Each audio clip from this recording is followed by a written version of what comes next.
You're listening to the Ace Broadcasting Network. Hey, you guys, before we start, a quick word about one of our brand new sponsors, and I'm very excited that I can say brand new sponsors. You guys, are you looking to spice things up in the bedroom? I know you are. Here's an offer you won't be able to resist. Go to adamandeve.com, and for a limited time only, you'll be able to get 50% off just about any one item. And that's not all. When you select your one item at 50% off, you'll also receive 3 free adult DVDs, plus a free extra gift so sensual we can't even mention it on air. That's super sensual.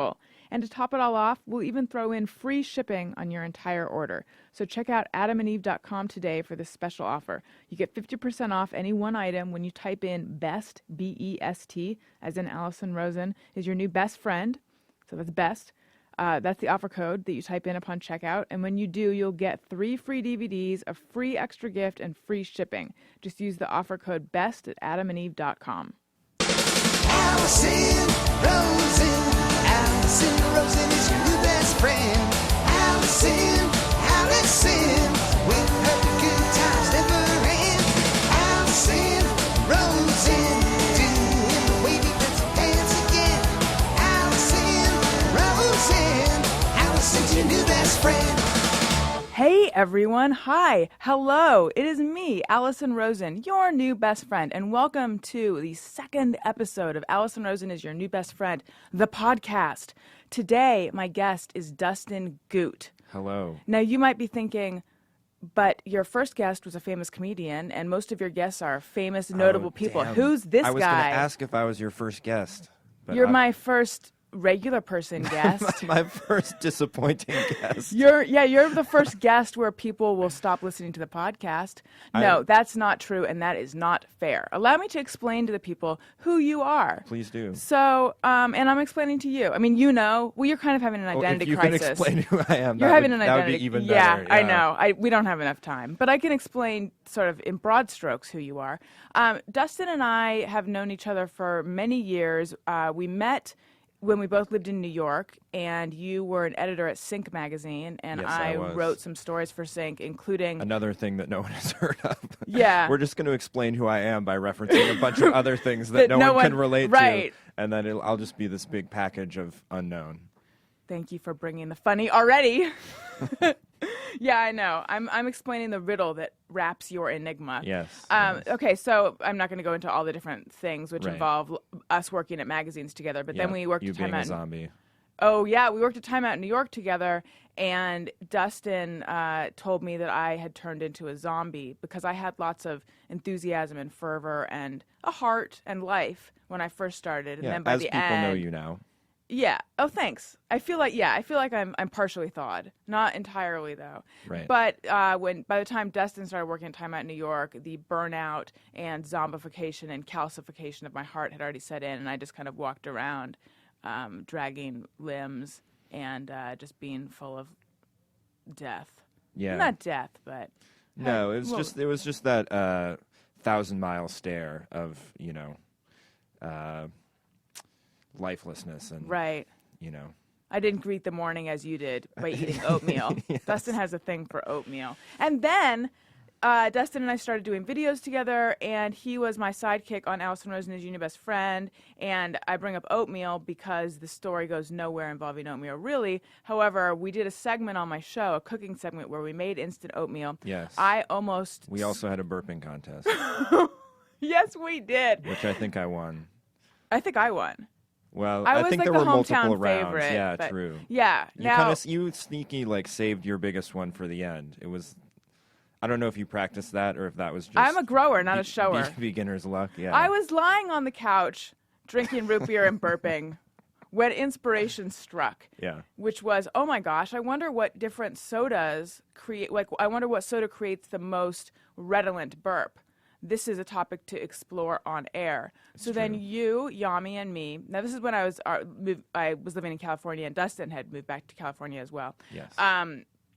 We had a burping contest on air, and by the way, for Christmas, Daniel got me a Soda Stream, which is that homemade soda maker. Oh. And man, the burps that come out of that thing, out of that, it's amazing. I only wish I had that years, last time. Right. Anyway, so. Anyway, I'm living out here now, as you guys know, and Dustin is out here having left the world of magazines, and by the way, Dustin is a very good writer. Thank you. I think it's a shame you left. Just kidding. No, and he's going to business school out here. But I wanted, and so we want to talk about that. I want to talk about business school. I want to talk about L.A. versus New York because Dustin is not loving Los Angeles as much as I am-ish. We need to talk about relationships. True. Other things. Yeah, because Dustin loves the ladies. Absolutely. Sort of. Who doesn't? Right. And it makes it sound like you're gay the way I said that. I mean, I say sort of because perhaps the bounty of Whereas LA you women. meant sort of because I'm actually quite misogynist, but occasionally get naked with ladies, so it's more it's than a strange occasionally, mix. from what I hear. You're like that friend. Please take this in the spirit it's intended as an insult. You're that friend where I'm just like, he's such a great guy because I only know you as a friend, you know. Right. And then I hear stories and it's like, oh, he's actually a player. Yeah, but then you're like, if I had to set him up with a friend, I would think twice or three times about that. Yes, now I would. But back then I didn't know. I know. Oh, well. I'm going to have to cast you off as a friend soon because like once people find out and I can't. Once you fucked your way through my castle of friends, my corral. Exactly. And your network is off limits, then I have to find some new unsuspecting people who think that I'm a decent human being and then work my way through their friends. Yes. Cold and calculating. Not surprising. This is an awesome way for me to introduce myself to a much larger audience. But Dustin is I should probably think about things that I say now. Oh, I never do. It wouldn't be any fun, though. He's also very funny. He said, I was thinking this morning, for some reason this always cracks me up. So we were doing my Ustream show, and I was talking about the guests that were going to be on the following week, and I said, and we're going to have Courtney Combs, the porn star. And then with perfect timing, you chimed in, not the Nobel laureate, Courtney Combs. My best line. Mm-hmm. I feel like maybe you had to be there. I don't know. Anyway, though, so have you seen Private Parts with... it's the Howard Stern story. Yeah, I saw it long ago, or like half of it on cable or something. I couldn't speak to much of it. I don't think. Well, there's a scene where Howard goes to Robin's house and he's like, I need you with me, you make me better, blah, blah, blah, all these things. And I feel like in terms of a sidekick, although this show's not going to have one, so don't get too excited. You're too busy anyway. Way to kill my spirit, like straight out of the beginning. Well, but I mean, this show's going to have one. I just mean, in general, the podcast. Who knows? We can talk. But that's okay. That is often how I feel about you. I'm actually paying you a compliment. That's how I feel about you. Like, I feel like when I do on-air things, like I'm just better when you're there as well. I appreciate that. And then I was thinking, I don't think Adam... For those who don't, everyone knows, but I'm talking about Adam Carolla, who's with whom I've heard of him. Yes, I'm always, I'm on the Adam Carolla show. I don't think he would ever say that to me, and that is sad. But I'm sure he feels it. That's how he keeps you sharp. That's right. Whereas you take a more caring, nurturing stance towards your sidekicks, which I appreciate. See? I felt I was a good sidekick, but I feel more nervous because we're all. People obviously know the setup, but we used to do your Ustream show, and we were just sitting in front of your MacBook, and I would ride my bike drunk to your apartment, and then just kind of roll in halfway through the show and blather on about a bunch of stuff. And now I had to be here at a specific time, and you had to show me how to set up an official microphone, which I'm now And then producer Gary chimed in my face and in explained that I'd totally shown it wrong. Weird and unnatural way. Yeah, and there's all this stuff that I feel like I'm going to screw something up because it's. But theoretically, it's not different. Than this is great so far. It's in going front really of you. well. Yeah, exactly. Yeah. No, I know. We should address the fact that it is 9:27 a.m. Yes. Which I realize is a pretty normal corporate executive. This is like mid-morning for them. Yeah. For people like me who work in the evening, this is fucking painful. You can say fucking. Oh, nice. Yeah. I meant to ask you about that before. Yeah, awesome. You can. Yeah. Great. It's Fuck. I find Fuck, that's great. Fuck. Fuck, I love that we can say that. I know. It's painfully early to me. Now, you get up early though, don't you? With your whole B school thing, my as you guys earliest say? class, I was telling your producer, starts at 2:30 p.m. Oh. So not really. So what the fuck are we doing? Yeah, seriously. It's a scheduling thing. Right. Well, because I have class then in the afternoon, I had to do morning to do this. And so let's get right into the sexy stuff. Not really. What are you going to business school for? Let's not talk about it. Okay. If I could answer that question, my life would be in such a better place. Okay. So something, you are familiar with some of the segments that we do on the show, but there's something brand new, Dustin. Look to your right. Oh. Right. I just looked. I'm razor sharp right now. Yes. There's a sombrero to my right. Yes. Now look inside the sombrero. There are papers. That's right. With things on them. Mm-hmm. This is the topic sombrero. Awesome. We don't yet have a song for the topic sombrero as we do for nearly everything else. But before this podcast started, I tweeted and I said, if you guys were going to listen to a podcast that talked about dating, what topics would you want covered? And people sent in a bunch of stuff. And I put them in a sombrero because, I have an affection for putting things in silly things. Things and things. Yes, yeah. Because we used to put phone numbers in a double boiler for the phone call segment. I feel kind of sad for the double boiler. Did it get just put out to pasture? No. I mean, I hope it's properly memorialized. I hope it's getting an Alison Rosen pension. You want to know where it is with those phone numbers still in it? It's in a cabinet above my washing machine. Okay. Next to some next to like 30 issues of Hallmark magazine, which I used to write for, sitting on top of a folder that has an old book proposal in it with various noisemakers and scarves and other silly things that we used to wear during the show stuffed in there. Next to the New Year's Eve box, the party in a box. Nice. Remember we put on a bunch of like leis and hats and then I got really sick. As you're describing these things, I'm just seeing like a Pixar film come to life of like the neglected mementos from our life, like having a secret life in our storage cabinets, and then they have an adventure. Now, what would yours have? Because you live in a sad little box. I do live in a sad little box. Are we talking wait, emotionally or physically? Both, but I need to back up, and I need to explain. When I was still living in New York, Dustin was like, it was just like Nathaniel West or the other, like writers who were just drawn out to Hollywood because there's manifest destiny, really. Yeah. Dustin was like, you can't believe what you can get out here because New York, the rent is like sky high. Yeah. You don't get that much. Although in Brooklyn, I feel like I had a pretty decent apartment. Anyway, though, he's like, you can't believe what you can get for less rent. And I come out and. Once again, I'm not even going to say take this in the spirit it's intended. This just is a shitty thing to say. I came out and I saw your place, and it's a sad little studio box. It is. But you have to remember, I also came out here and traded in the income that I was earning. So if I were paying the same rent that I were paying in New York, I would have, it would still be sad, but it would be, a medium-sized sad box. Right, as opposed to the petite small box? box? Petite sad box. Yeah. That keeps the sadness more concentrated. Okay. Let's do a topic sombrero topic. Yes. And then I need to talk about the fact that I feel like I have mistreated my boyfriend for the last couple of days, and I feel really bad and weird about it. Yeah. But let's head into the sombrero first. It's like a special topic. Mm-hmm. You know what? I feel like we need to repurpose a song to go into topic sombrero. Yeah. Now, you know the songs that we have. Gary, do you have all the songs queued up? No. No, I do. Oh, you do? Okay. I'm just trying to think. This is a bad use of podcast time, trying to figure out which song to go to. But... What did we play with... deleted... Like fan phone call? Yeah. Like sombrero, yeah, maybe something like that. Do you have the fan phone call one queued up? Sure. Okay. On a fan phone call, Alison wants to thank you all. On a fan topic sombrero. Yes. All right, pull a topic out of the some. That should have been like a macarena, or what are those things called? Maracas? Maraca shake instead of the ring. We'll edit that. We'll add that in post. Yes. Okay, good. Pull a topic out of the sombrero, won't you? These are topics that you guys have sent in.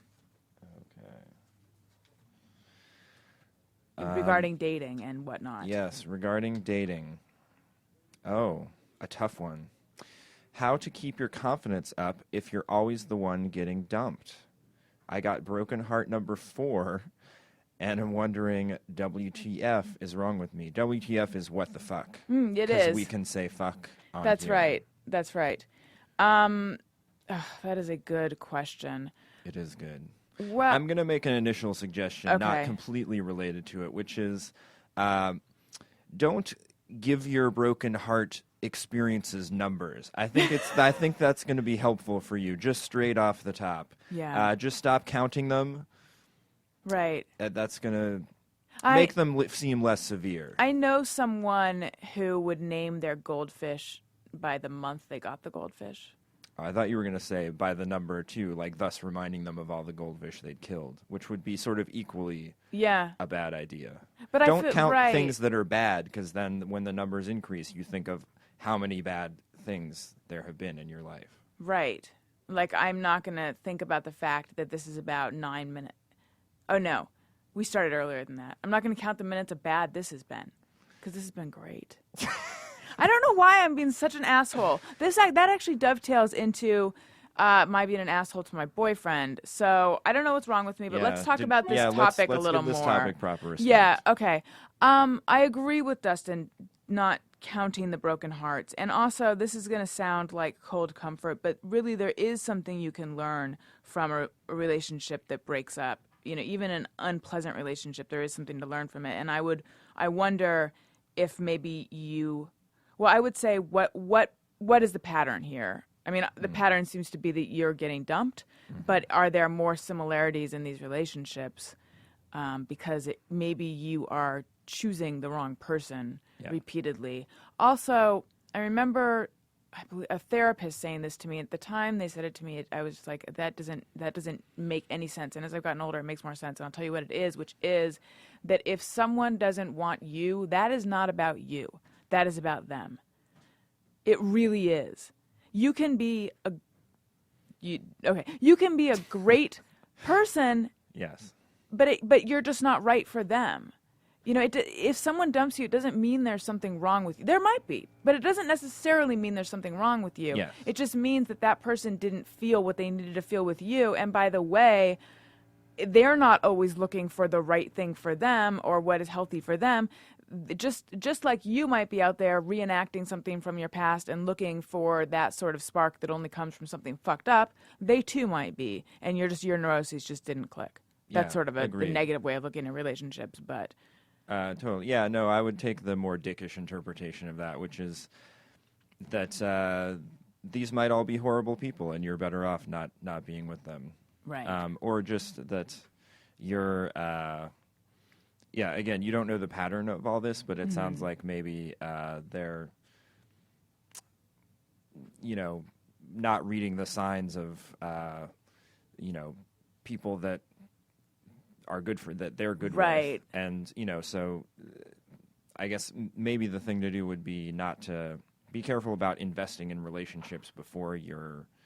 Well, don't rush into anything. Right. For sure. I mean, I was actually just talking about this. Someone wrote into the show and was saying that she'd just been dumped again by this guy who had promised never to leave her, and she doesn't know how to take it. And my response to that was... if someone makes the promise, I'm never going to leave you, to me, that's a red flag if that comes too early. Yeah. And even if it comes late, because no one can really make that promise. Yeah. And plus that's kind of the stuff of parent-child more than husband-wife or girlfriend-boyfriend or two people who are in a relationship. I think those sort of overarching, like, I will always be this thing for you, is you can't really expect that of another person. Like, you really do need to find happiness on your own and then bring that, and then... be with another person. There's something else I was going to say about relationships, but I know. I was going to say, some people know my whole story, but just very fast for anyone who doesn't, I was always in the wrong relationship. Dustin can back me up. I always made the wrong choices. I was always in bad relationships.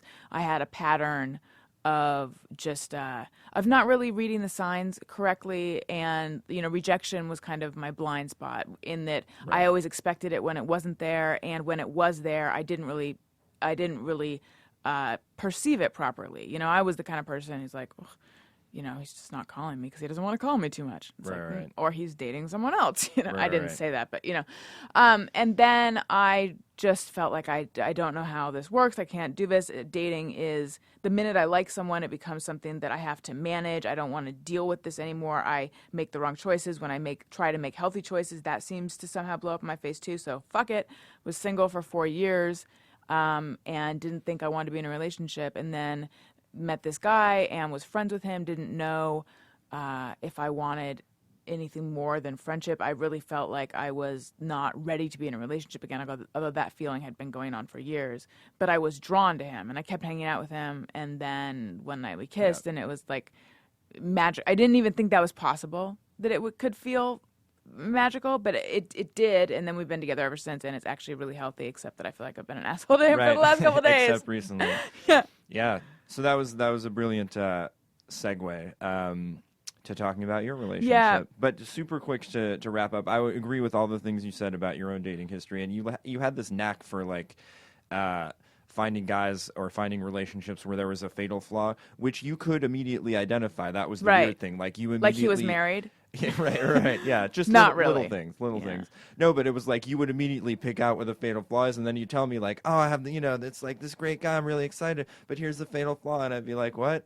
And then, but it was like this thing that was like it made the relationship interesting for you because it gave you something to kind of like fascinate over. We called it Rosenating back then. Oh yeah, we did. Oh yeah, I don't know if all the listeners know about Rosenating. Rosenating is a term for thinking the fuck out of something, like really inside and out and upside and down. And when she says thinking the fuck out of it, that is really the only way you can put it. Right. I've also referred to it as having a brain pearl, which is like, you know how oysters, like you put a little bit of sand in them, cultured oysters, and then they kind of coat it with whatever, and then you have a pearl. It's like something little that lodges in my brain, and then I just but I'm not sure that you ever got pearls out of it. I think it's like one of. It's more like I would have like a brain aneurysm. It's like when you spin around in your yard until eventually like you just can't stand anymore. Yes. I think it's more what it was like. Yeah. Eventually everything lost meaning and nothing made sense. So what the fuck? May as well get drunk and hang out with this guy. Right. So wait a minute, but I feel like I almost shouldn't ask. But are there fatal flaws you can think of off the top of your head with these guys?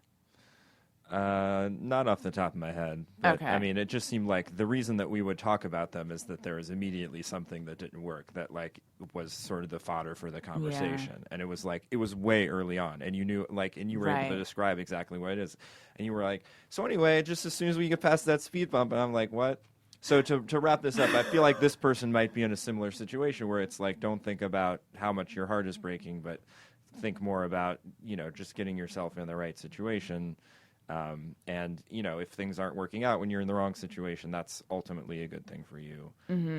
Although it doesn't. If someone doesn't want to be with you, that is actually. I know this. It doesn't feel this way, but it's actually a gift they're giving you because that's not the right person for you. You should not have to talk anyone into being with you. And let me say, many people don't even give that gift. The worst situation is when. People really don't want to be with you, but then they still string it along because it's like uncomfortable for them to actually dump you. I would argue that, and amazingly, women don't always agree with me on this or sort of see this as it's happening. But getting dumped is often like the nicest thing that a guy can possibly do for you, and it's really a decent act. And there's a lot of guys who just sort of fade out or continue and make it seem like things could get more serious. But right now he's just busy at work, or there's all sorts of things that guys do that, in my opinion, are way worse than dumping because they're not in it. They're never going to be in it, and they know that. But they don't have the courtesy to dump you. So getting dumped is like not the worst place to be. I feel that's like awful advice. It's like, it's not the worst. Well, you and I have talked about this before, though, about how women don't appreciate your honesty. Because when you're done, you will tell them. Yeah. Whereas you have a friend who always has women swirling around him in sort of a more pathological way, manipulative way. I don't know how we'd put it. Yeah. But he never cuts off a relationship, right? Pretty much, yeah. He just kind of rotates. Leaves it like semi-open-ended. Yeah. Yeah, and so I'm always painted as the asshole because it's like I'm sorry, I just don't see this going anywhere. And he just sort of disappears for 2 months and then like drunk texts them, and they're like, he likes me, and but. That's a separate topic. Yeah. Do you watch The Bachelor? You probably don't. I don't. Okay. He's pretty mercenary with his, I just don't good see man. This going. I don't know. Maybe separate topic. Maybe he's not a good man. Okay, so here's, I feel the pull to talk about The Bachelor, but instead I'm going to talk about what's been going on the last couple of days. Okay, so and Dustin can back me up, I do not like the phone. True.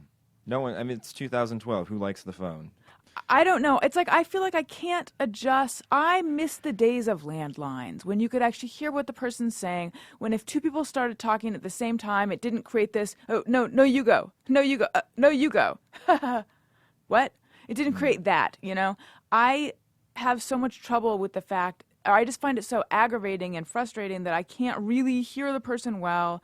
And I just feel like you sort of have this conversation where like 70% of what you're saying is being communicated and maybe 50, you know, it's just, I just feel like I'm trying to reach across a chasm of I don't know what.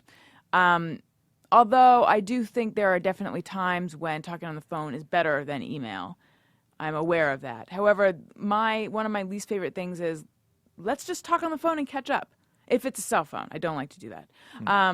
So I too often I will respond to calls and requests for calls with emails and things like that. Anyway, but that's just background.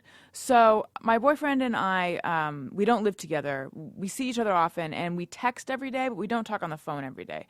But sometimes we do talk on the phone, and sometimes, like if I'm near a landline, it's fine. If there's something I want to ask him, if I want to ask his advice or run something by him or tell him about something important, then I do like to talk to him on the phone. Sure. But if it's just catching up, sometimes it feels more draining than not. Right. So 2 days ago, I recorded the first episode of this here podcast, which I was very excited about. Congratulations. Thank you. And then I came to the studio to record the Adam Carolla Show, and then I went. Congratulations. Thank you. And then I went home, and the next morning I had a meeting, which was a general meeting. But after that, they were going to put me on tape reading some copy, and so it felt like an audition. Essentially, I needed to practice this copy they gave me over and over and over so that I wouldn't go in and, not be able to pull it off. And I was really, really, really tired. And it was like 11:20 or something. And I had to get up early the next morning. And I knew that if I was fighting the urge to just go to bed and memorize it in the morning, which I'm always tempted to do it. I knew I wouldn't. This is a tangent, but I went through that phase of going to auditions where I'm like, I'm not going to prepare that much because fuck it.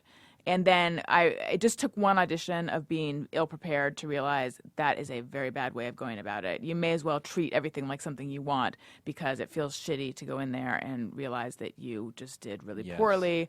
As I've realized many times with job interviews. Yeah. And in terms of memorizing, it's pretty binary. Either you memorize it or you don't have it memorized. There's not like, I'll just keep looking down at my notes. Like that's reading. That's not memorizing. Even though this is not a teleprompter anyway. But that's beside the point. It's because I'm avoiding the actual topic. So anyway, he texted me and was like, how'd your day? We've been texting that day. How'd your day go? Right. And I, how'd the podcast go? And I said it went well. And he's like, great. I can't wait to hear about it. Can you chat? And I was like, if I get on the phone right now, there's no way I'm going to finish doing this work. I'm just going to go to bed. So I wrote back and I'm like, I love you so much. I love talking to you, but I'm preparing. He knew about the meeting the next morning. I'm preparing this thing for the meeting tomorrow. If we talk, I know I'll be tempted to just go to bed. Can we catch up tomorrow? And he wrote back, okay, which I don't know, but I got the sense was sort of okay, it didn't feel like, oh, I totally understand, no problem, we'll catch up tomorrow. It was kind of like, it was terse. Yeah, okay is never okay as a text response. It's only eclipsed by just the single K. Yes. In yes. Oh, I shouldn't have done that. So I felt. So at least you got the two letters out of it. True that. TD. So I felt a little bad, and I just pushed the feeling bad away because I'm like, I don't have time to engage in this human emotion. Right. Must memorize and practice. So anyway, then the next morning I went to the meeting, blah, blah, and it went fine, and we were texting. And then did the podcast here. Kevin Smith came on the podcast. He and Adam talked about. Congratulations. Thank you. Talked about their conflict, and it was like a very intense, draining kind of but awesome podcast, but it draining experience for me. And so then I get home and I wrote a quick blog post, and I actually, on the blog, I said I would talk more, but I just want to change clothes and watch The Bachelor. Like, I was done with anything other than sitting there slack-jawed, drooling, and being like, ugh. Because I knew I had to get up early this morning, too, to do this podcast. So I was just like, I was just burnt, as we would say in Orange County. So this is all coming back to me ruining your relationship is basically what we're setting up here. Oh, I hadn't realized that yet, but yes. No. So then he texts and, how are you doing? I'm like, I'm exhausted, but I'm good, blah, blah, blah. And he says, do you think you might be too tired to talk on the phone? And I said, yes, I'm too tired. But maybe we could just say hi. Because what I was trying to say, like, here's the thing. I felt like I did not want to talk on the phone. But I love him, though. But I just was like, I don't have it. Like, all I want to do is sit here and tune out. I don't want to have to engage with a human being. And I specifically don't want to have to engage with a human being and tell him. I feel like I sound like a real asshole. But, like, I don't want to have to tell him about the podcast and tell him about the meeting and all this, because especially not on a cell phone where it's just gonna like take too long, and I just And this also makes me sound like an asshole, this part, but I feel like, and you can call me out on being an asshole if this is an asshole-ish thing to think or feel, but like my job is talking. It is, though. It's listening, and especially with Adam, like there's a lot of listening and talking and figuring out when and I mean it's not just like it's not like you can be half tuned in and just say a couple things. It's like you gotta bring your A game. I understand, but that does unquestionably make you sound like an asshole. I know. So normally I'm able to flip the switch and be like, this is the kind of talking I do professionally, and this is actually engaging, relating to human beings. But it was like I was too tired to be able to differentiate, and it just felt like, here's the thing. I felt like if I get on the phone, I'm going to be performing. I'm going to feel like I'm performing, and I don't want to perform. If he were right next, I would love to be with him in person and just catch up. But having to talk on the phone just feels like too much. But I felt like if I don't talk to him on the phone, he's going to begin to wonder what's going on. So what I was trying to do was be like, let's just talk a little bit on the phone. And that was my mistake. So he's like, I don't know how to interpret that. I'm going to call you in a sec. And I say, okay. So he calls, and then I make some I'm trying to explain why I don't like the phone, but it just sounds awful. It sounds like I'm being and then I'm like talking about how I can tell that I sound. I'm like, I don't know. I'm sorry. I don't know why I'm being such a cunt. Like I called myself that. And then. Wow, we can say everything on this. Yeah, show. We can. And then I was like, he's like, I feel like sometimes when we text, we're not really communicating. And I was like, I feel like right now we're not really communicating. And, I just I want to hear about your life, and I want to tell you about my life. And I'm like, yeah, tell me about your life. Meaning I don't want to have to talk. And then it was just this bad conversation where I think I hurt his feelings because I was being so weird and distant. And the whole thing was sort of like, this is what it's like. It's like, I don't want to put on nice clothes and put on makeup and go out. So instead, I'll just put on sweatpants and have a friend over to the house. But I end up, I'll just put on sweatpants and go out. And the whole time I just end up feeling like sort of embarrassed that I am not put together. Right. And the better thing would have been if I had just sucked it up and had a normal conversation, even if it felt a little draining or a little bit like performing. Because as opposed to what I tried to do, which is like, I don't want to have to raise my energy level above comatose, right. And I don't want to give anything. I just want to be like, has this happened before? I mean, you guys have been dating for a while, and you've been talking for a living for a while, right? I would imagine this is a scenario that happens from time to time. Yes, but I've never done what I did last night, which is I'm not going to budge. So you're saying you always sucked it up when you felt that way before. Yeah, and I've had conversations where at the end I've just been like, oh, I don't want to talk anymore. Like, right. But I don't share that with him. And it's not him, though. It's just I don't want to be tethered to a phone. I want to I don't want to hold my arm. Like, so I think I should have either sucked it up. Is it just the phone, though? Like, if he were sitting there on the couch, would you have talked away? Yes. Well, I mean, I would have probably fallen asleep leaning on him or something, I would have loved. Yeah, it wasn't that I wanted to be alone. It was the phone. I would have been happy to be physically with him. It was Right. strictly that, like, I just want to watch TV and not think. And on the phone, I mean, like, this was part of the conversation. Yeah, but it was like talking. I mean, I don't. It sounds like it's like the talking and the sharing and the sort of like diving back into emotional stuff that happened and recounting that. Yes. Not so much that it was on the phone or in person. You wouldn't have wanted to really do that either. But just it would wouldn't have wanted to say like, it's tough, and maybe he would have like sort of seen from your body language that that you'd had a tough day, and he could have like. I mean, the phone sort of eliminates a lot of clues that would help him realize like, oh, I get what situation you're in. So I decided to give him all the clues by just being a real bitch. Well, you got to be helpful. But in person, like, it'll happen that I will go to his place after I record a podcast, and he'll be like, "How'd it go?" And I'll be like, "Good. Let me take off my makeup and change and then settle down, and then I'll tell you." Because that's like a situation, or if there's something I need to talk about, like where I don't want to just jump into the emotional whatever right away. But no, this really, in person, it really wouldn't have been the problem that the phone was. So anyway, I think I should have either just sucked it up and been pleasant, or I should have asserted my need to not talk on the phone, but I don't know how to do that without being an ass. Like, and now I feel like I'm just making it weirder by, like I apologized extensively on text last night because it's like, like, I love him. He's nothing but wonderful to me. Why am I being an asshole to him? That's how I felt. I felt like, why did I just take, it's as if I took everything out on him. He didn't deserve that. All he wanted to do was communicate with me. Right. Yeah, I don't know. I mean, this feels like an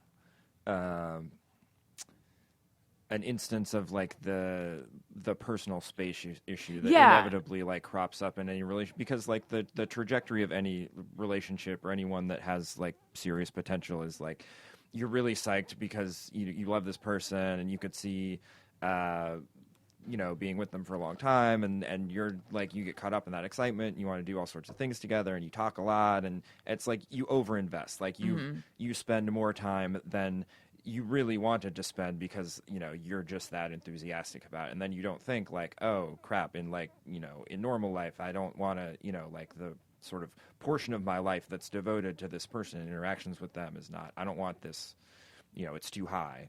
And then, somewhere you have to like sort of come back to like an equilibrium level, but that like falling back to equilibrium level, like the two people in the relationship like never fall back at the same time. Right. One person's always like, I'm still excited, or maybe you're excited at different points where people sort of feel their need for personal space at different points. And then it comes out in things like this. Well, and then, I do think, I mean, for the most part, I feel like he and I negotiate that pretty well. But I do think that I've been a little busier than normal the last couple of days, and with this show gearing up, like I'm very, invested in this and thinking a lot about it and stuff. And so perhaps he feels a little bit of distance from that because just sensing that my attention is on this other stuff. And so that makes him want to reach out more, and that makes me want to it makes me need a little more of a boundary or something. I don't know. Right. But is there any way I could have not talked on the phone last night without being an asshole? I don't want him to be like, what's going on that she won't talk to me? It sounds cheesy, but I feel like just honesty about what you're feeling is really the only way to go, and just say, listen, I want to talk to you about this at some point, and it's just, and I know I couldn't do it last night and tonight or whatever, it sucks, but it's like, I promise I will, want to talk to you again, or, I want to get to this, but, just right now is tough. And, but I think you're coming to the wrong conclusion that you should have just sucked it up. Like, I don't think that's the answer. I don't think that's because then resentment would build. Right. Yeah. Then it's this whole cycle of then you've set this precedent for yourself more than anything, where you feel like you need to suck it up again, and then you feel resentment, there's this whole sort of internal cycle you're in that they're not privy to. Yeah. And then when I'm in that right now. Right. And then when it finally erupts, they're like, "What the fuck?" Like, I was just sitting here being a normal person. Yeah. So I feel like it's like this is what makes relationships work, right? It's like he's disappointed that you don't want to talk about things, and he may feel sort of cut off or distant, but like if it works, which I think that should, because, I've met him and he's a good guy, he'll realize, okay, I know that she loves me and just needs this. And like when she's ready, I know that she'll, sort of be ready to talk. I mean, it never works as cleanly as that, but like, I feel like that's what differentiates the solid relationships from those who don't. Are the solid relationships are the ones where, like, when you don't want to deal with the other person doesn't take that personally. It's just right. Like, okay, I get it. Yeah, see, that's like a place every relationship needs to get to. Yeah, and I feel like I was unfair to him in that I didn't allow him to know what was really going on. I was maybe holding all the cards and being a bitch. Yeah. I guess, yeah. Yeah, double I was. Double whammy on you. But I didn't know how to communicate that without getting on the phone. And I didn't want to do. That's why I'm just like, I need to talk to him in person about this stuff and explain that I don't, what happened. Because like I can't explain it on text. That sounds like what it sounds like is I can't talk to you right now because I am sleeping with someone else.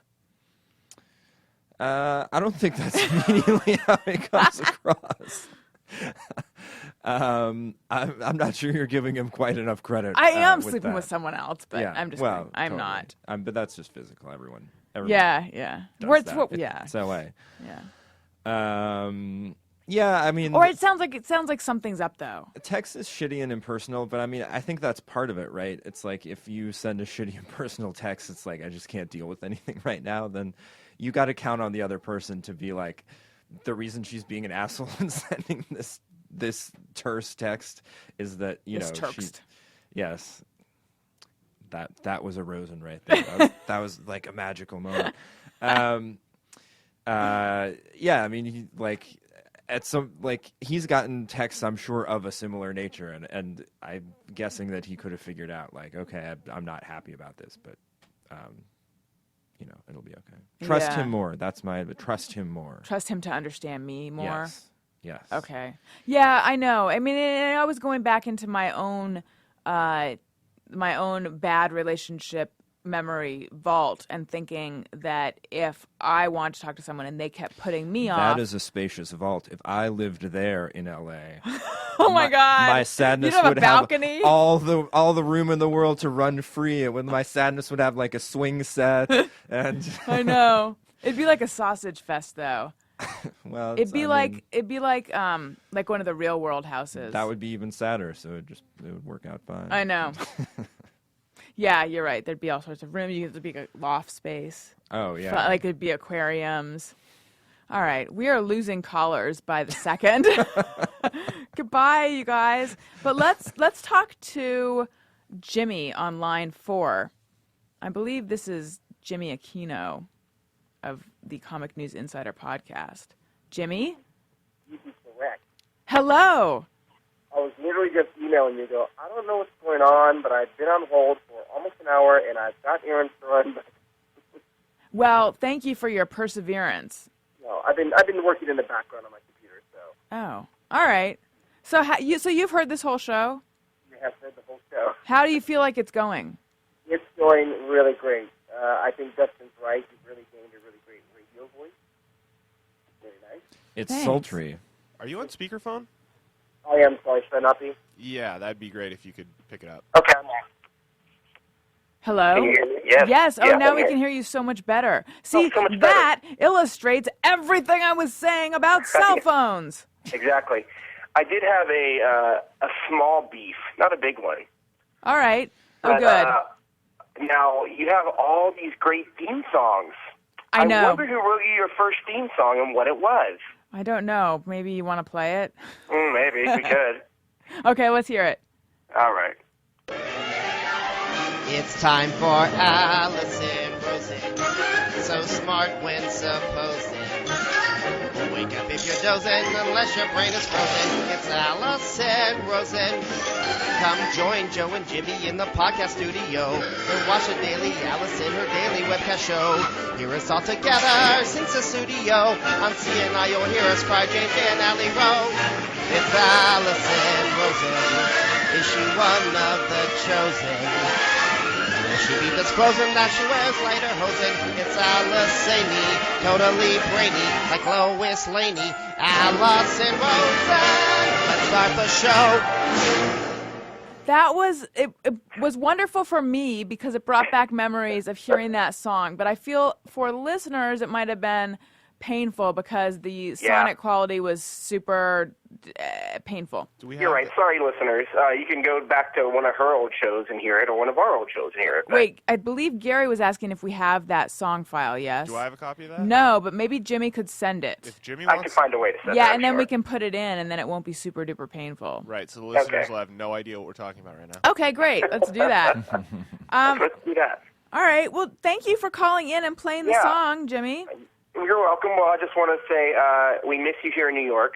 Thank you. Good to see you at San Diego Comic-Con, though. Are you going again this year? I don't know if I will or not. Hopefully. All right. Hopefully. And just want to say we're very proud of you and all the success you've had. Oh, thank you. You're welcome. All right. Bye, Jimmy. Bye, Allison. Bye, Dustin. Bye. Bye. Bye. All right. Maybe we should talk to Greg on line 1. Hello, Greg. Hello. Hi, Greg from New Jersey. How's it going?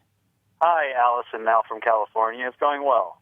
Well, I'm actually from California. I just was in New York for a little while, and now I'm back in California. Okay. Well, the only reason that I really came to know who you were was the early days of Red Eye. Oh, neat. Thank you. And I wanted to ask you how you met the Red Eye guys, and also if you have any stories of Rachel Sklar being crazy. Rachel Sklar? Is that who you mean, or do you mean the Rachel that was on the show? I guess she was so unimportant that I forgot her actual last name. But yes, the swim fan girl that was on the Rachel Marsden was, I believe that's her name, was initially a cast member of Red Eye in like the first season. Rachel Sklar, though, is a writer for, I think, Mediaite, or I forget what she writes for, but she's someone else, and she was also on the show. I know her name. I apologize, Rachel Sklar. There's a lot of Rachels out there. Sometimes people tell me that I look like a Rachel, and I think, I get it. You think I look Jewish. You look kind of like the Rachel that I used to date. What Rachel did you date? I was an intern at Sync. Oh, well, there you go. I wonder if people ever told her she looks like an Allison. Probably not, because people don't think I look like an Allison. Allisons are blonde, typically. Yeah, I guess. You don't look like most of the other Allisons. But in the Sure Thing, the Netflix disc of yours that I've had for like the last 8 months, her name was Allison. So in your face, people would think I don't look like an Allison, and she had dark hair. That was my point. Anyway, let's talk. Okay, Red Eye. The way I met all of them. Well, actually, that sort of relates to Dustin being here and magazines and all that, because I knew Bill Schultz from when I was an editor at Time Out New York. He wrote for me, but I had met him prior to that. When I'm trying to remember what we were writing for at that time. I was writing for this magazine Giant, which was sort of a spin-off of Stuff, and one of the guys there was like, we got to get Bill Schultz, blah, blah, blah. And so I met him out at some bar with them, and then I'm trying to think when I met him again. I guess I met him, we became friends then when he started writing for Time Out New York, and at this point, I was already going on television. I was doing that thing on NBC early in the morning talking about events going on in the city. And I remember Bill telling me that he and Greg Gutfeld, and I had never met Greg, but I had heard about Greg. Like everyone in that world knew about Greg, because at that point he had edited Stuff and Maxim, and he was very well known in that media world. And, it was sort of a controversial figure. Yeah, and that's back when Maxim was like riding high. That was like it was going to take over men's magazines. It was going to be bigger than Esquire, and I mean this is all media insidery, but right. So anyway, I remember Bill told me that they were talking about developing a TV show, and me, with all of my television experience of going on local news Saturday mornings, was like, give me a break. You can't make it without me on there. Yeah, well, no, I just like, I'll believe it when I see it. See you at skee-ball, because we were all on a competitive skee-ball league at the time. Yes, we were. Bill was on a team called Tits McSkee, and I was on Skeets H. Christ.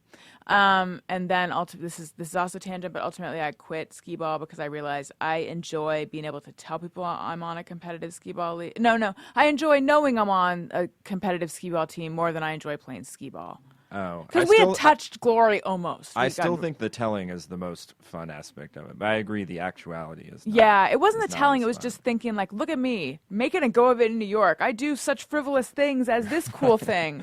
It really was like, because I was living with my sister, and she and I were on the same team, and I remember walking with her thinking, look at us. We live in New York. We play on a skee-ball team. We made it. Yeah, we are really diving into the culture of, I don't know. Yeah. Anyway. But the hipster quotient is just too high. In actuality. Yeah, you can choke on it. Yeah.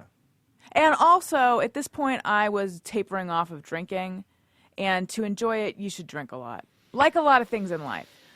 Like playing in a rock band or dating, but I don't really think that anymore, but I did for a long time. Or I don't even know if that's actually enjoying it. It's more like to distract yourself from the fact that you aren't enjoying it, you'd have to drink a lot.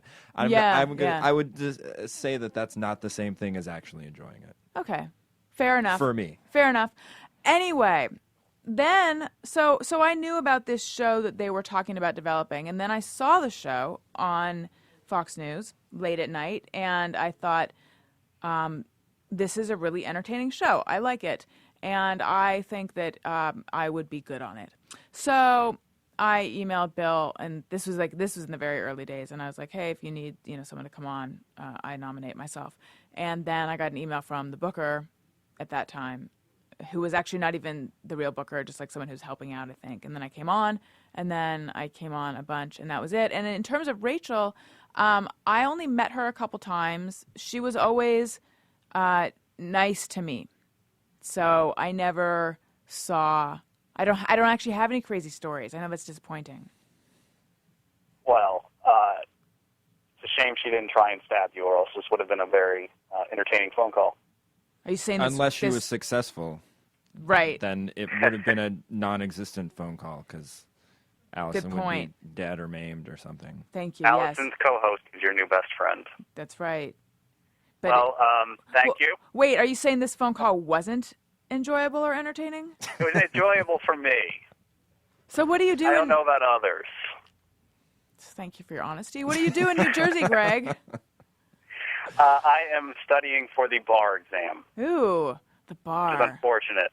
And so you're listening to your show for an hour gave me a good distraction, but unfortunately it's time to spend about 8 hours on it. What kind of law are you going to go into? I am unsure. I'm going to work for a judge next year, and we'll see where it takes me from there. Does that mean you're going to be a clerk? Yes. See, I can talk the talk. My sister is a lawyer. Got the lingo. That's right. I carried her Barbary bag for a long time. Barbary is like what is that, like a bar prep class or something? Yes, about 12 books. Mm-hmm. I had a Barbary messenger bag. All right. Anyway, well, good luck with the bar, Greg. Thanks for calling in and being the one person who enjoyed that phone call. Thank you. Have a good day. You too. Oh, my gosh. Let's talk to Josh from Ohio. Oh, wow. Hi, Josh from Ohio. Hey, Alison. How are you? I'm good. How are you doing? Fantastic. Fabulous. I had a question for you about being on Adam's show. Okay. I feel like a lot of the funny stuff from the show comes from you. You have a lot of little... You and me both. You have a lot of little one-liners after, at the end of a rant or whatever. We should never really get any laughs or any recognition. I was wondering, does that get frustrating or discouraging for you at all? No. Honestly, no, because I get a lot of feedback from listeners. So I know that the things I'm saying are actually being heard. Okay. And oftentimes people in the studio will react or laugh or things like that. And that's pretty gratifying. Like when these comedians come in who are, like I remember I made Seth MacFarlane crack up and Patton, and Larry Miller is always a good sport. And so there's a lot of people who come in and I know, I do get a lot of feedback on the comments I make. And I don't even know that I really need the feedback though. I'm trying to think, like if I were just making these comments and no one was saying anything, I actually don't think that would bother me because my job is to do other things on the show as well as make jokes. Okay. But I kind of feel like there's like two shows going on. You can be listening and if you're just listening to Adam, you get a certain show. But if you're also sort of tuned into the fact that I'm making these little comments that are sort of on the side of things, then you get a different version of the show. Right. And so it's like choose your own adventure. So I'm okay with it. I mean, I think if Adam were like, shut up, then I would feel differently about it. Yeah. But I sort of look at it like he's running a race and I'm periodically standing there holding out lemonade or whatever people who actually engage in athletics drink. Orange slices. Okay. And he could take it if he wants, and he doesn't have to. But that's what that's sort of what I think of the function of my little comments is like. Or those little energy gels. That Yeah. would be like, that would be a particular zinger if you were like, oh, like you look like you're flagging. Here's some not that paste. he ever does. Right. Yeah. Here's some gel. Yeah. Formulated by scientists to give you extra boost. Right, exactly. So it's sort of like if he doesn't engage with what I say, that's actually completely fine for me because really my role on the show really is, I mean, to do the news, but also to support him. So I don't look at it like it's my own show like this is. So it's sort of like I'm just giving him little branches on the tree, and if he wants to go down that way, he can. And if he doesn't want to, he doesn't have to. That makes sense. If I could jump in momentarily, Please. I guess partially in defense of Adam, not that he needs defending, but the roles on the show are, like, sometimes when we did our Ustream show, you would like leave to answer the door or check makeup, and when you're or whatever you. I think I was on a lady stuff that you were doing. I think who knows? yeah, I'd go to the bathroom like once or twice. Stuff you ladies do. Yeah. And then I would have to. Like, hold down the fort. Yeah, lead the show. Like, look at I mean, when you're like hosting a show is completely different from being sidekick or co-hosting, or because I mean, you really have to lead the narrative of the show and get things from point A to point B, which isn't always a hilarious thing to do, but it's completely necessary to move the show along and actually have a conversation. And then the person on the side has the luxury of jumping into the narrative at whatever points they choose, and whatever points might be the most sort of ripe for humor. So it's awesome that you're hilarious and able to do that, but also, for Adam, like he's, you can't just talk for an hour and like everything that comes out of your mouth is hilarious. Like just the roles of having a show, it's impossible. Mm-hmm. Mm-hmm. Thanks, Dustin. Thanks for your call. Oh, hey, Josh. I feel like we've had a good string of backhanded compliments going, so I just wanted to jump in there with that. It's true. It's true. So what do you do in Ohio, Josh? Are you still there? Yeah, I'm an engineer. Oh, neat. Do you build things that we would use or recognize or have heard of? Pipelines. I've heard of those. Yep. Well, thank you so much for calling in. Are you going to engage in some pipeline work today? I am. I'm actually this was a welcome distraction from that. So, thank you. Well, you're welcome. Well, thank you so much for calling in and for listening. I know it's the early days of this show. It's unproven. Yeah, I'm looking forward to it. Okay. Well, thank you. You take care there. All right. Bye. Take care there. That was an unintentional rhyme. It did not intend it. You just have so much talent that it just flows out like that sometimes. Thank you. I know. Thank you for recognizing that.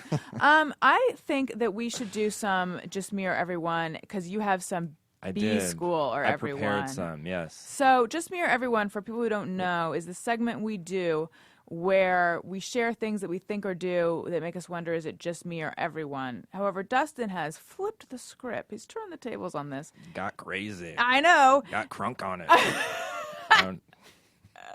You've never seen more black. I just said that, yeah. And has brought in some Business School or Everyone's. Yes. And these should be good. Yes. We have a song, and here it is. Sometimes I ponder on something I have thought or done. Is it just me or everyone? All right. When someone tells me they were driving next to me or they saw me on the road, I wonder what embarrassing thing I was doing in my car. I instantly think, oh, God, was I picking my nose or pulling out a wedgie? which I guess you wouldn't notice if I were doing that, unless I had my ass hanging out the window to adjust the wedgie as if adjusting it by wind. In that case, I would say it's just you. Not that they noticed, but that you were doing that. Right? Car. Yeah. Not everyone does that. Some people use the gear shift. But you don't think that? You don't look at your car as a sanctuary of embarrassing activities? Oh, I totally do. But for me, it's more that I catch myself occasionally in the middle of the embarrassing activity that I know if someone noticed, I would be mortified by. And it just dawns on me that I'm not like in some private space. I'm in something with windows all around right. that people can totally see. Yeah.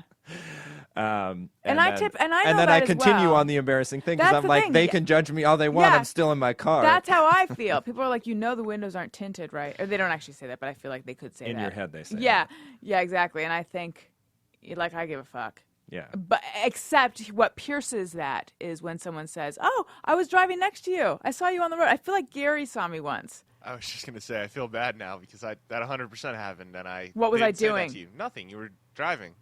Although embarrassing. Although I've since been to your house, and I'm now very curious as to where you were going because it was not in the direction of your house, and it was the middle of the night. Was it the direction of my parents' house, maybe? Could have been, yeah. And that was the week, I think, that you were going back and forth between the two residences. Yes. Okay. There we go. Well, sorry, I didn't mean to. Oh, no, it's make okay. you feel uncomfortable. It's okay. We'll never work together again. All right, let's do a B-schooler, everyone. Now, we have, you know what, should we do the snippet of the song, or in the interest of time, should we just roll through? It's your show. What do you want to do? Snippet. Is it just me or everyone? Yeah, I'm still just awestruck by real production. I know. In your Ustream show, the snippet would have been you like fumbling with with the iPad, with the iPod, like trying to find where the song was first of all, because it would have like skipped to a different menu. I know. And then like playing it, and then trying to like back up. Yeah, being like, oh wait, with your hang finger on, you like guys. push forward to something, and the whole thing would have taken longer than actually just playing the whole song in the first place. It's true. It was a great show. So yeah, I'll get over that eventually. Maybe not. Hopefully not. I want to see the world permanently through. Stay in this place, Dustin. Yes, through the innocent eyes of a newborn babe, which I am in podcasting. So my first just a B-schooler, everyone, and this just happened recently, but has happened numerous times. Is when you go out for dinner, for a group dinner in business school. Now, when you go out for a group dinner with anyone, there's always the awkward, settling up the bill at the end of it. It's like you put down like 15 credit cards, and you're telling the waiter, it's like, oh, $20 on these 10, and then, but $12.50 on the others, because you've somehow calculated all that, someone pays, and then you're like, oh, I'll get you back, or some people are giving cash, and then, you just recognize the person paying gets screwed, whatever. So the business school way of dealing with this, or maybe everyone, I don't know, I had not experienced it until business school, is that one person agrees to pay, and then the next day, a spreadsheet comes out. Oh my God! And not just any spreadsheet, but a spreadsheet with all of the magical tricks that B-school people have learned and passed down over the years and acquired at investment banks and all these like hardcore analytical jobs, all in the service of dividing up a freaking like dinner bill between 7 people. So people's names are across the top, and menu items. And first you like put X's to say if you've had the menu item, and then but then there will be other fields to say if you'd like shared it with another person, oh my like God. you shared your appetizer versus you had it on your own versus you had drinks, and then it adds in tax and tip and all these things, and it seems like this unbelievably scientific way of settling this so that no one gets screwed in the normal manner when people go out to dinner. But it doesn't actually work. That's the crazy thing. You'd be better off just like throwing cash around or putting cards down or whatever and like letting people get screwed anyway, because what inevitably happens is that like not everyone responds right away, and then people somehow get the selective memory for the items on the bill that they've had or haven't had. It's almost like the honor system, which never works. Right. It's the honor system, which never works, especially, well, maybe not especially with B-school people. I think at least the people I choose to go out to dinner with. How is this referred to? Is this like integrity. I'll do it, but I'll send you the spreadsheet tomorrow? Is that how? Like, is there a name for it? Yeah, pretty much. There's not a name sounds for like the just process. B-School. It probably is. But so specifically, there was a spreadsheet sent around in the last 2 days where I was in this situation. And this was for something where the person had not sent it around immediately after the meal. They had delayed. And so this is now 2 months ago. So it's very easy to forget all sorts of various things that you've ordered. But in particular, there were a group of appetizers that we ordered and split amongst the table.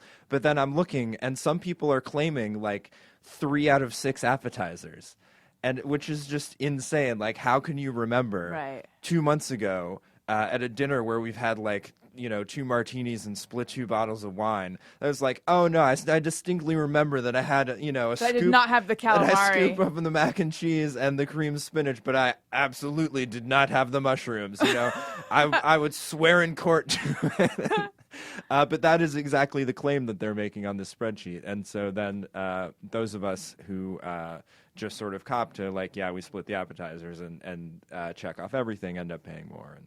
And anyway, so that's I think it's just B-School as well. But I would be interested. Like a huge waste of time. If other people have experienced this type of thing, maybe have nerdy friends who really get off on devising these things. Business nerds, if you could tweet me at Alison Rosen or at ARIYNBF, which is Alison Rosen is your new best friend. It's not Aryan boyfriend. People think that, but it's Alison Rosen, your new best friend. Or you could tweet Dustin, except he doesn't really check his tweets. I have, not too often. I have a professor for this TV management class who says that the best titles work on many levels.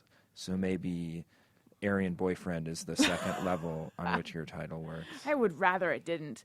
Okay, snippet. Is it just me or everyone? Side just me or everyone. I love yelling snippet. Okay, but the one I actually wanted to do was when I buy furniture at stores where there's a delivery option, and it's always like, $75 for delivery or whatever, and I have to take that option because I don't have a friend with a truck I don't have a truck or an SUV, and I don't have a friend with a truck or SUV that I feel like, oh yeah, this person would probably like to pick this up for me, and I don't feel comfortable asking someone to do that. But I feel like there's something wrong with me, or there's something wrong with the way I've groomed my friendships that I don't have that. Because, like, the other day, the woman was like, you don't know anyone? I was like, not in Manhattan Beach, because that's where the store was. And she's like, I wonder if my daughter... I'm like, this woman at the store is thinking of having her daughter drive it, which that didn't work out. But that's how much I feel like... It's sort of like living alone. I often felt like... it should be easy. Like if this were a TV show, there'd be 6 people who could help me carry this heavy thing right away. But I don't have that. Or it's like you don't have a neighbor with a spare set of keys, which I never had in New York. But I guess it would be convenient because then if something happened to your keys, then it just makes me feel like alone and like I haven't done something right. That I also don't like asking favors of people. I don't like asking for help. And I don't know that anyone really does, but I really sort of, I think because for me, like I really don't like helping people move. And so the idea of ever asking someone to do that, but then I was like, but some people actually don't mind these things as much. Yeah. I don't know. Yeah. What would you do? I mean, do you have like a friend with a truck or SUV that you could ask to do something like this? I don't have a friend. Well, I mean, there are definitely business school people with SUVs. If I thought about it, I could probably come up with something. I don't know. It probably would depend on how much the delivery cost. Right. Right now I'm looking at a $69 charge. And it almost seems like just suck it up. I know. But then I was going to say that sounds like worth finding a friend or pretending like someone's your friend who has an SUV, even though they kind of aren't, and it'll be awkward, but you won't have paid the $69. Then again, people with SUVs or trucks must be used to these requests. Gary has an SUV. Gary, do people... I am used to these requests. How do you greet them? Do you graciously? I'm a sucker, and I'm an idiot, and this has led to me helping more people move than I'd care to admit. But my thing is always, I'm going to need a favor sometime. So if I do this favor, then I've got one on you. And I never end up cashing any of them in. Interesting. Are you ever surprised that someone asks you for help? Or do you ever feel like, I don't know you well enough for you to ask me? That's happened before. The most recent time something like that happened was actually a really pleasant surprise. It was a weird thing that had never happened to me before. It was before I was working on the Adam Carolla show every night, and I was not very close with Mike Lynch. And he said, "Whose Jeep is that?" And I said, "It's mine." And he goes, "Really?" Because I need to move a big piece of furniture. And I was like, "Oh, yeah?" And he was like, "Can I borrow your car for 2 hours?" I was like, "Hell yeah, go for it, man. You don't want my help? No, go for it." So, but yes, I have been in the situation where somebody who I feel I have a very casual friendship with is like, "Hey, I got to move my whole place this weekend. Help me out." And I just end up saying yes because I'm a sucker. Aw, you're so nice. We're trying to rename Gary, by the way, because producer Gary, I feel like, is too straightforward. So the guest last week suggested PG-13. But I feel like we can... Did PG stand for something? Or producer just... Gary. Oh, I see. Yeah, I see. so PG-13. if you or anyone listening I has thought you were ideas. going for Nice Gary or SUV Gary. Just to throw this out there, Jeff. I'm asked after the show.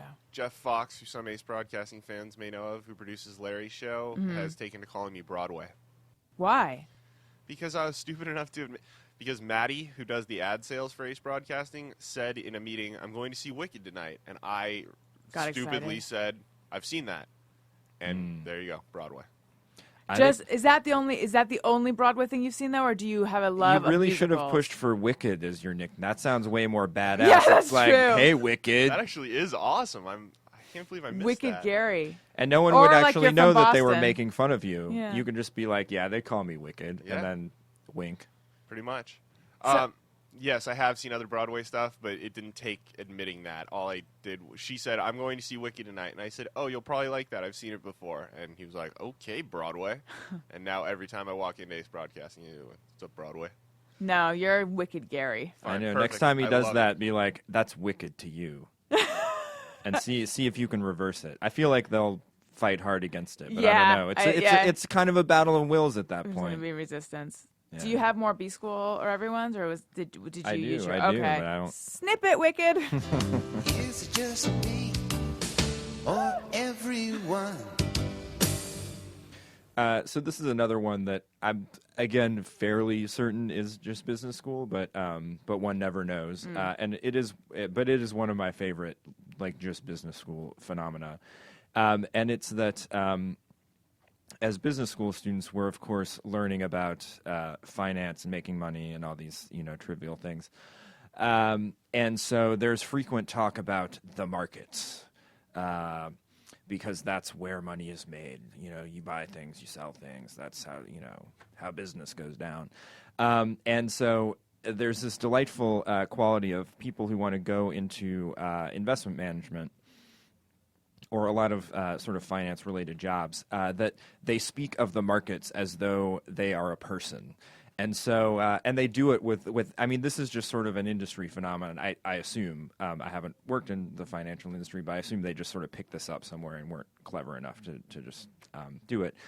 And so they'll say things like, "The markets were angry today," like the seas. Yeah, exactly. It's like the markets didn't like that. It's like we could do that, but I don't know what the markets would think. and it's like.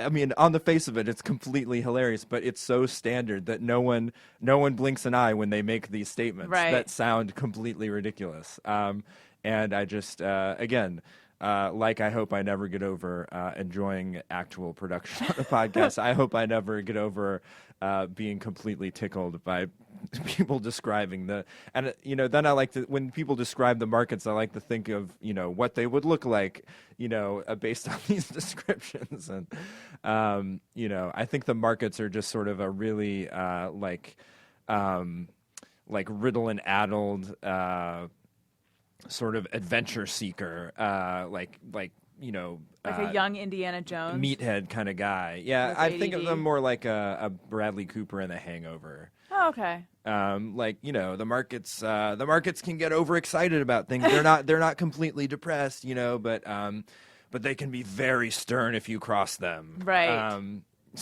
So it's, yeah. Are the markets ever zombies like I was when I worked at that job?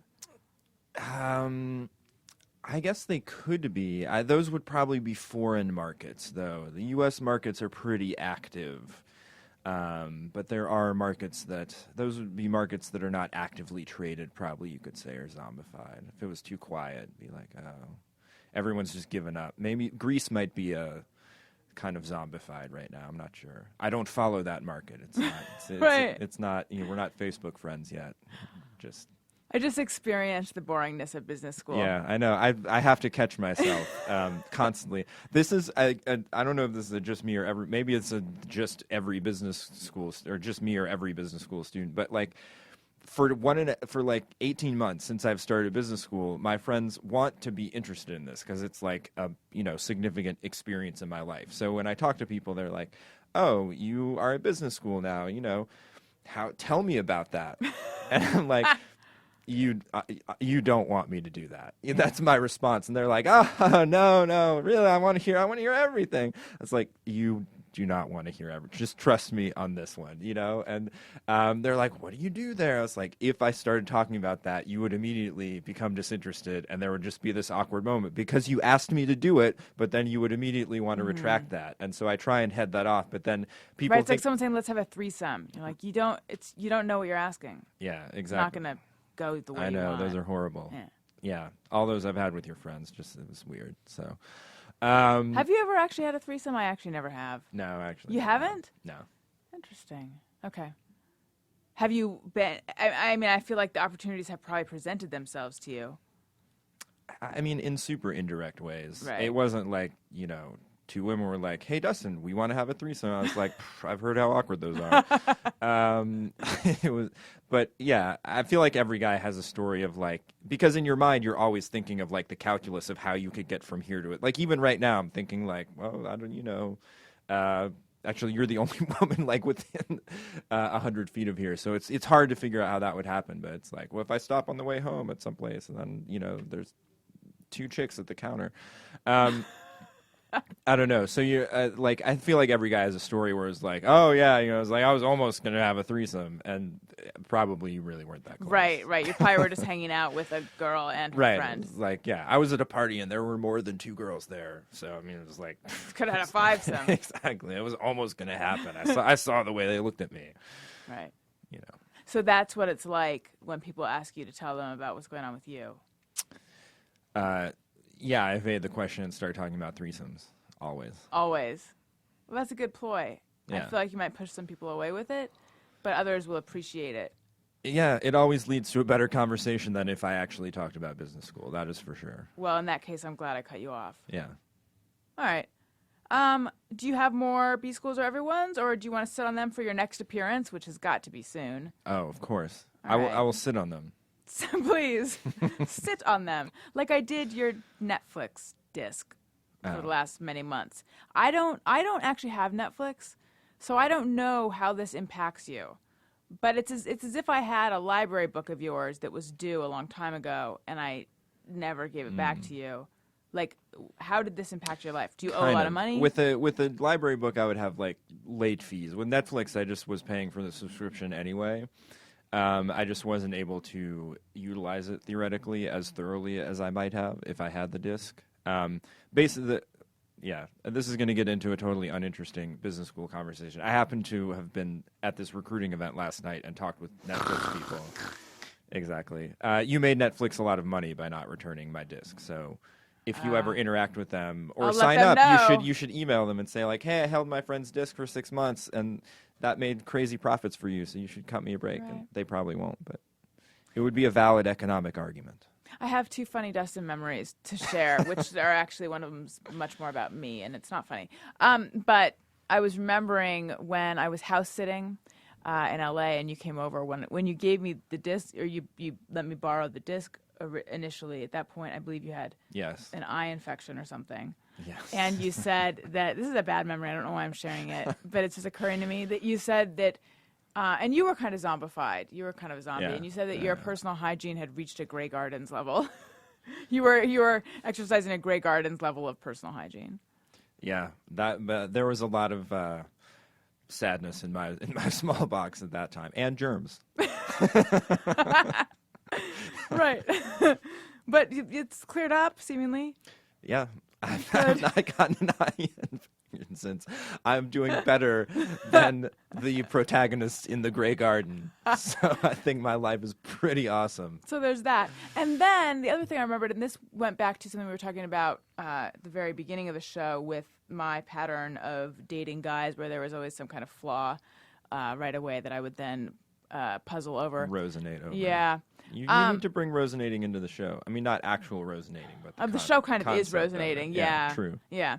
I was about to say what it is again, but the chances of anyone who's just tuning into this part of the show, but not the early part, are that's actually not possible. So anyway, there was a guy that I told you about, and you thought that perhaps, and we're not going to reveal anything, you thought that maybe you knew him from you possibly. Oh yeah. There was a guy. You're like from a previous experience, life experience. A negative one. Yeah. Well, my experience with him was negative. Right. So then we went somewhere and you met him, and I remember you're like, I have good news and bad news. The good news is I have met him before, or the good news is he is that guy, or something. I wish I could remember the good news, because the bad news was, and he's a total asshole. Yeah. Well, it's like the good news is like I've resolved the confusion. Oh yeah, because there was this this good news for you. Yeah, there was a lot of debate about whether it was him or not, because he didn't think he knew you. Right. Well, because you kept trying to like feed me more like personal details, thinking that would spur me to realize, to be able to resolve whether I had met him or not. Right, because your story about if he was the guy in your story, it was very, like, he was totally an asshole, and everyone thought he was an asshole because of this experience or 100%, something. Yeah. 100%. Yes, that's right. It was unequivocal. I had never heard less equivocal. Yes. That doesn't make any sense. I had never heard you be so matter-of-fact about, like, it wasn't like I think he might be a dick. It was like, if this is that guy, he is an asshole. Yes. Mm-hmm. Yes. Although I think knowing him, you could realize how, in the circumstance I met him in, he like could easily come across. I mean, it was a particular circumstance that he was an asshole in. But murder. Yeah. It was murder. Yeah, exactly. He was kicking puppies on the street. That was good. But yeah, so you kept there was a lot of suspense built up to this event that I think that we didn't even really want to go to this event, but it was going to allow us to, get to the bottom of this once and for all. And of course you were like hardcore in the middle of Rosenation, so you really wanted to, have my input on whether it was this guy or not, so that you could factor it into the whole the whole puzzle. Yes. In fact, I was so deeply Rosenating about him that I received an email from a friend. I remember we were on the train, and I received an email from a friend, which was like this sort of, she had all these issues with me, kind of. It was like that. It was a friendship that was that it kind of ended shortly after, because it was very high maintenance. She was very high maintenance, I'll put it that way. So I was telling you about that on the train, and you were like, just let it go. And I don't normally let things go, but I actually let that one go because I had more pressing Rosenation to deal with. And I felt a little bit like she's choosing now to unload this on me. She knows I'm in mid Rosenation. Right, exactly. It's like, one at a time. Yeah, exactly. It's like, don't cut in line, lady. Right. As a side note, I hope this doesn't give too much away, but I heard recently, as you probably did, that this individual that we're talking with is moving to LA. Maybe we can have him on the show and talk about what an asshole he is, or ask him to defend whether he is or isn't an asshole. He would probably agree like to that. Yeah. All right. Let's think about that. How would I reach out? Like, hey, I know this is weird, but you came up in a very roundabout way when we were talking about how I always chose assholes. And we were talking about this funny story where we couldn't figure out whether you were the asshole that Dustin knew. Not only Dustin thought you were an asshole, but everyone that night did. And we wanted to know if you wanted to come on the podcast. I honestly feel like he would, be Embrace unfazed that. and B, sort of enjoy that invitation. Yeah, because he kind of casts himself in the role of asshole. I think he sees himself as cad, rake, you know. Like yeah, it's that, you know, asshole in the, you know, I just own the world, so I don't have to worry about what people think kind of way. Yeah, I think you're right. On that note, you guys, thank you so much for listening. And please continue to listen and tell a friend and tell that friend to tell their friends and rate this highly on iTunes if you like it. If you don't, then just don't even rate it at all. I would like to give a little bit of love to our sponsors, but you guys don't turn it off right now because this is the crucial time to listen because I'm going to mention the sponsors, and then I'm going to mention some plugs, and then we have a closing song. So the show's not over yet, okay? The closing song is great. It really, really is.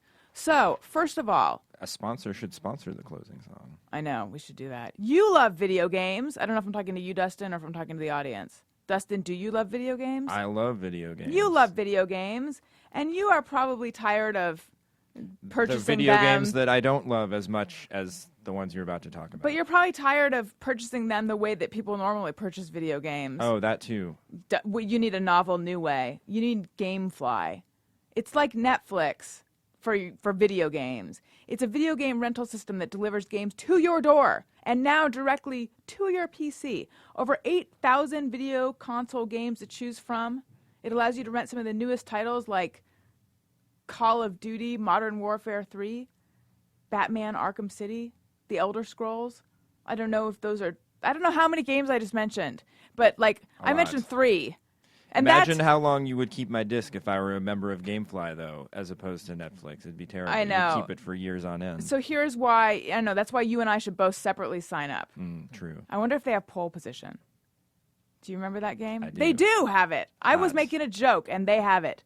That's how awesome they are. It works for all systems and handhelds, including Xbox 360, PlayStation 3, Nintendo Wii, Nintendo DS, 3DS, PSP, and I could go on.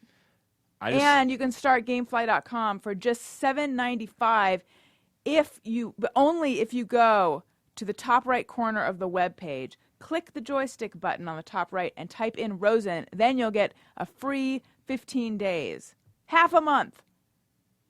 Free in February. Or more in February. That's right. More than half a month. Unbelievable. I know. So go to gamefly.com/Rosen. Please do this. If you do it, it helps me, and I know that that's what you're about, and it helps you because hello, video games. Or you can click the banner on my website, which is on the right side of my website. Or you can go to gamefly.com and go to the joystick button and type in Rosen. So do that, please. And then if you do, let me know somehow so that then I can say, hey, you, thank you. Also, Amazon. You're probably going to buy stuff on Amazon anyway. Dustin, do you buy stuff on Amazon? I do buy Eye drops stuff on or Amazon. Lysol? Yeah. Condoms? How to have a threesome? Exactly. The book? Yeah, threesome instructional videos. Right. How to talk about... And just videos with threesome. I don't know if Amazon sells porn. No, but there's a movie called Threesome that had... Stephen Baldwin in it and a couple other people. Laura Flynn Boyle, I think, maybe. Or Sherilyn Fenn. Or I might be all wrong, but it's not that makes porn. a big difference. Sherilyn Fenn. Versus Laura Flynn Boyle. Yeah, I'm a fan. They were both on Twin Peaks, weren't they? Yes. They were. But I feel like it's... Then Sherilyn Fenn was on Friends. Right. It's Team Jacob versus the other guy thing for, like, you know... a younger generation. You were either Laura Flynn Boyle or Sherilyn Fenn. Right. Unless you wanted to have a threesome with both. But I feel like they were different types of, like, a type of women. There were different types of hot, dark-haired women. Exactly. Right. It's important to take a stand on that stuff. One's got boobs and one doesn't really. True. Amazon. You're going to buy stuff anyway from Amazon, but if you click through the banner on my website, then I get a few pennies from that, and then I can buy more sombreros. So click the banner on my website on the right side. It is right under the Gamefly banner, so you could click both. That would be neat. I spent the last half of your Gamefly promo thinking about this truck game that I used to love at Putt Putt. I hope that they have that at Gamefly. Maybe they do. It was like Ivan Something's Truck Racing. Huh. Maybe they have Burger Time and Donkey old Kong as school well. game. I'm just going to mention old games, too. Here's a real old reference for people who enjoy old references. I had the Odyssey game console system. I think that's what it was called. It was like back in the day when we had a VHS player and the tray lifted up and pushed out. Nice. And I remember we had Ferdinand the Bull that we recorded from TV, straight from the television. Charlotte's Web and Ferdinand the Bull.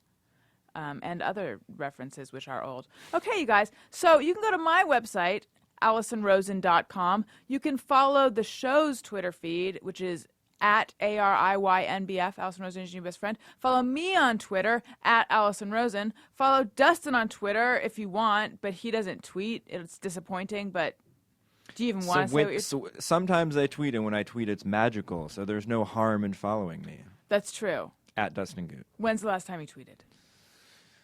A couple months ago.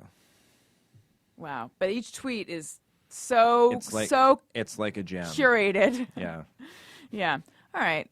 You guys, I love you. Thank you for listening. Listen to this show. Listen to me on the Adam Carolla Show. And thank you, Wicked Gary. Thank you, Alison. All right. See you guys here. I'll talk to you guys next week. Bye. Bye. Bye. Hey, do you know Alison Rosen Show? We had a good time. Now we gotta go. Thank you for watching Alison Rosen Show. Alison Rosen is your new best friend. That's right. And those good times don't seem to end. That's right. Alison Rosen is your best friend. Hey, do you know Alison Rosen Show? We had a good time. Now it's time to go. Hope to see you next time on the Alison Rosen Show.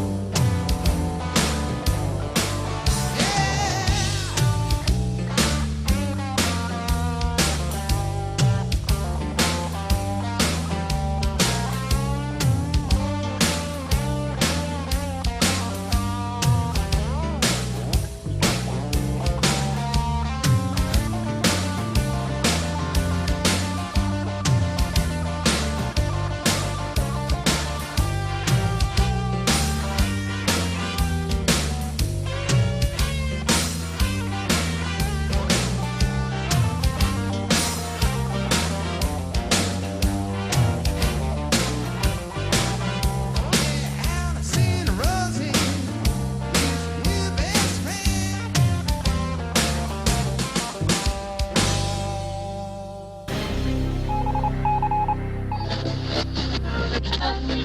You're listening to the Ace Broadcasting Network.